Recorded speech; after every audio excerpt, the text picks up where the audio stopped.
Russian President Vladimir Putin, that was on that list. Well, today he says, telling reporters, that Russia has never engaged in hacking, suggesting instead that evidence pointing toward Moscow was rigged. But Putin did not rule out the possibility that individuals could have mounted a cyber attack on the U.S., given the current frosty relations.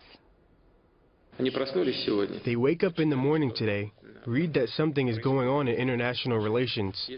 If they are patriots, they start to contribute their opinions in order to fight against those who speak ill about Russia. Theoretically, it's possible. We don't engage in that on a state level. Amy Kellogg joins us now live from Milan, Italy, with more. Amy?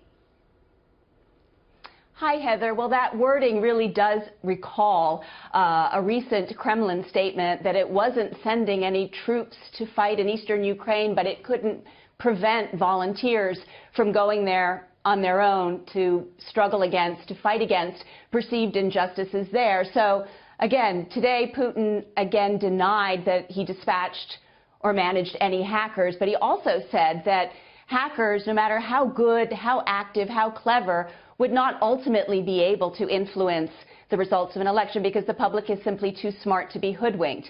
Now, Vladimir Vladimirovich Putin, speaking at the St. Petersburg Economic Forum today, fielded questions about a number of other topics as well, things he's been asked about before. He said Russophobia has to do with the end of a, quote, unipolar world, in other words, U.S. dominance, and those who don't like, quote, multipolarism will naturally lash out at Russia.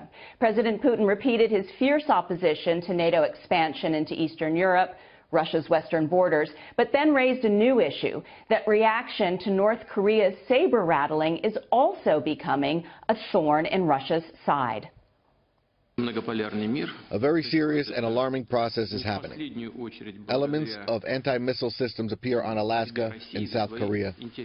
Should we not pay attention to it, as in the western part of Russia? Of course not.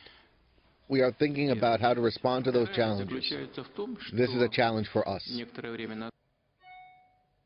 So Putin really does think that missile defense is, Heather, an act of aggression against Russia. And he said today that even if North Korea were to get rid of its nuclear program altogether tomorrow, that the U.S. would continue to build missile defense systems simply under another pretext.